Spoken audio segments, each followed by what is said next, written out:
C'est-à-dire, toi, en tant qu'orateur, au lieu de te concentrer sur ce que tu dois dire, tu es en train de penser à ce que le public pense de toi, simultanément. Est-ce que ça vous arrive souvent? La peur de faire parfois des erreurs, d'être ridicule devant les gens. Tout le monde a peur de ça, normalement. Et de ne pas être habitué à parler en public. Qui d'autre? À chacun ses peurs. Hein? Oui, manque de préparation. Donc, lorsqu'on manque de préparation et qu'on a peur, si on se prépare bien, naturellement, on aura l'opportunité de le gérer. Donc, ça, ce n'est pas un gros problème. Oui, ça, c'est un gros problème.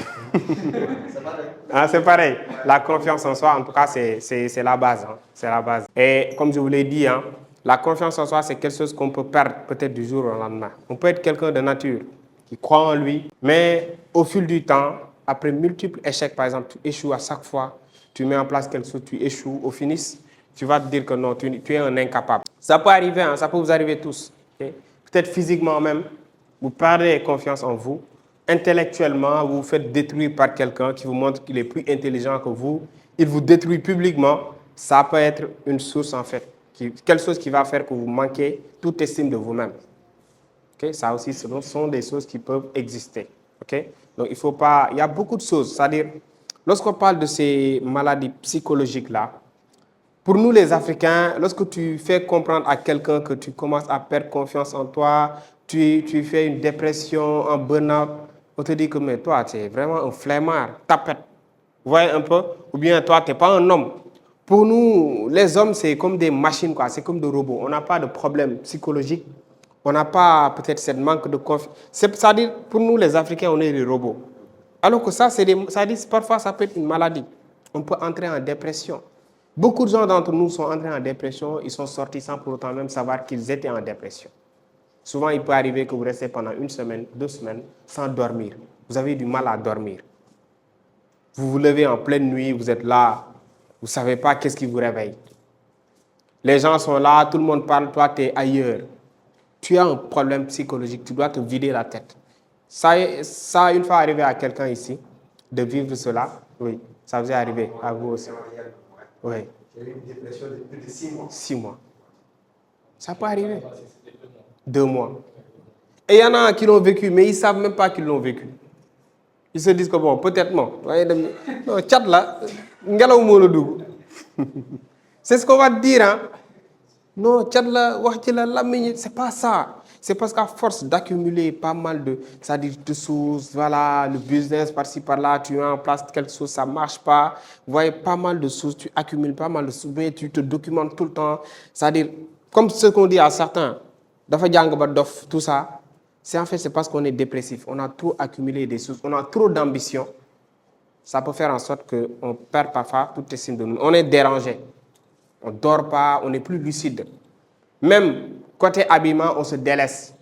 On prend plus soin de notre corps. On se lave peut-être 1 fois par jour. On oublie même parfois de se laver. Tout ça sont des choses quand même qui peuvent vous arriver.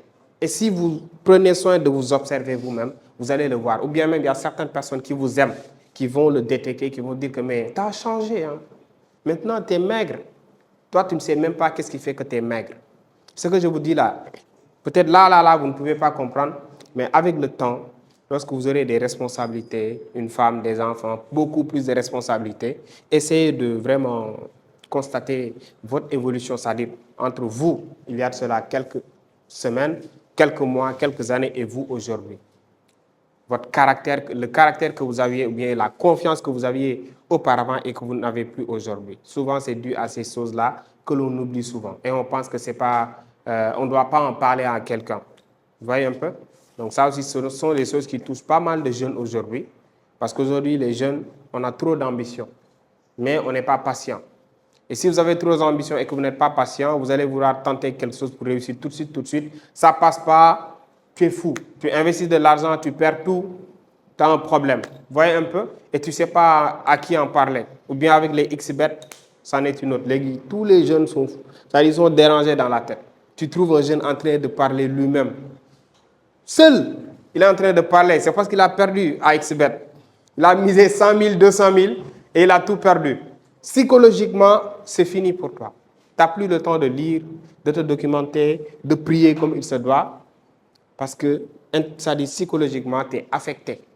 Oui? Oui. Ouais. T'as vu. Toi, t'es juste assis. T'as rien. Ouais, ouais. Regarder des séries. Ouais. Ouais. Ouais. Ouais. Ouais. Mhm. Mhm. Ouais. Ouais. Qu'est-ce que je veux faire de ma vie? Ouais. Mhm. Tout à fait. Je suis qui? Ce sont ces questionnements-là qui vont t'éveiller, en fait. C'est ça. Tout à fait, tout à fait. Et toi, tu as eu la chance de te poser ces questions-là. Mais il y en a qui n'ont pas eu cette chance-là de se poser des questions. Il y en a qui vivent ça tous les jours, hein, jusqu'à présent. S'ils ont le café du matin, là, après, ils vont se bagarrer avec le petit frère pour question de pain. Et ils ont 28 ans, 26 ans. Ils ne se posent pas ces questions-là, ce qu'ils veulent faire de leur vie, ce qu'ils veulent devenir. Donc tout ça, entre guillemets, quand même, c'est des choses qui sont assez importantes. Donc si on revient sur les causes du trac, donc il y en a qui ont dit la peur de ne pas être à la hauteur. Donc ça, c'est souvent quelque chose qui nous fatigue. On peut parler également, vous avez dit aussi autre chose, la peur de faire parfois des erreurs. Ok. Donc ça aussi, beaucoup de gens, c'est ça le problème. Et vous allez voir que lorsqu'on a peur de parler, souvent c'est dû à ces deux facteurs-là. Soit le problème, ça vient de nous-mêmes, ou bien ça vient du thème, du sujet. Okay? Et vous allez comprendre ça avec ce tableau qu'on va avoir. Ici, on vous met les causes du trac qui sont liées à soi. Okay? En premier lieu, on a écrit les projections imaginaires sur les intentions et l'intérêt du public. C'est-à-dire, toi, en tant qu'orateur, au lieu de te concentrer sur ce que tu dois dire, tu te concentres, tu es en train de penser à ce que le public pense de toi, simultanément. Est-ce que ça vous arrive souvent? Au lieu d'être focus sur ton discours, tu es en train de penser à ce que le public pense de toi. Tu vas avoir en fait le jugement directement, là, là, là, là, là. C'est ce qui va faire que la pression va monter, oui.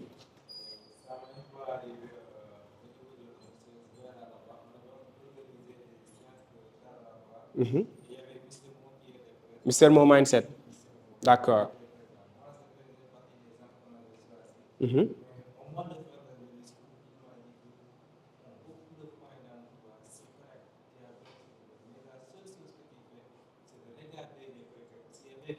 Ouais. Mhm. Mhm. Effectivement. Ouais. Sur le public, tu l'as délaissé. Sur les correcteurs, oui. Oui, oui, effectivement. Ça arrive beaucoup de gens parce que moi, j'ai eu à faire des compétitions nationales et internationales au niveau de Dakar, au niveau du Sénégal et dans la sous-région, en art oratoire. Et c'est ce qui éliminait beaucoup de participants. C'était quoi? C'était au lieu de se concentrer, surtout les filles venaient, jeans très serrés, voilà, ils font comme ça. Oui, charmante assistance, monsieur le jury, ça dit, ils vont essayer de, voilà, comme il faut là, pour charmer, quelque chose comme ça. Eux, au lieu d'être focus devant le public parce qu'ils doivent convaincre le public, parce que si tu parviens à convaincre le public, le jury, c'est déjà bon. Le jury, il observe également la réaction du public. Et souvent, on a l'erreur de se concentrer sur celui qui doit noter, par exemple. Parce qu'on va avoir la bonne note. Et l'idée, ce n'est pas de les convaincre eux seulement, c'est de convaincre en même temps le public. Parce que le public a tout laissé pour venir vous regarder. Si vous regardez le jury, mieux vaut qu'on sorte tout le monde et que vous laissez vous avec le jury. Du coup, lorsque vous devez vous adresser à un public, même si le président de la République est là, ne vous attardez pas sur le président de la République. Regardez tout le monde. Il faut mettre tout le monde au même pied d'égalité. En tout cas, moi, c'est la philosophie que j'ai. Même si Macky Sall était là, je ne vais pas lui regarder pendant plus longtemps. Je regarde tout le monde de la même façon que je le regarde. Je m'en fous de son statut et quelque chose comme ça parce que du moment que je suis devant le public, c'est moi qui ai la parole. Et je dois m'adresser à tout le monde, sans exception, sans privilège. Que ce soit peut-être ta famille, ton père, ta copine, tu veux montrer que tu es excellent, tu le regardes tout le temps. Le public, il va faire autre chose. Regarde tout le monde, dis-toi que tout le public, c'est une seule personne. Pas de distinction de race, de statut, etc., etc. Donc là, tu vas réussir ton discours avec brio. Donc ça aussi, c'est une erreur gravissime. Souvent aussi, vous voyez, moi, je mets un diapo. Il y a des gens, parfois, lorsqu'ils font des formations, ils mettent des diapos. Ils passent beaucoup plus de temps sur les diapos que sur le public. Et vous me voyez, à chaque fois que je mets le diapo, je me retourne vers vous. Il y en a qui vont perdre beaucoup plus de temps ici. Ouais, vous savez, comme certains professeurs, lorsqu'ils font cours, ils ne regardent même pas le public. Ouais, ici, la concentration n'aura pas lieu. Oui, hein? Je pense que là, ça relève de la pédagogie. C'est ça. Les meilleurs pédagogues sont ceux qui viennent souvent avec une craie. Juste avec une craie, ils vont faire cours. Pendant 2 heures, 3 heures de temps. Tout le monde est connecté. Parce que ça vient de là. Il y a de l'émotion. Mais les professeurs qui sont toujours assis derrière, dictez, écrivez. On a la paresse. Vous voyez un peu? Donc on veut cette personne-là qui vient, qui n'est pas là en train de lire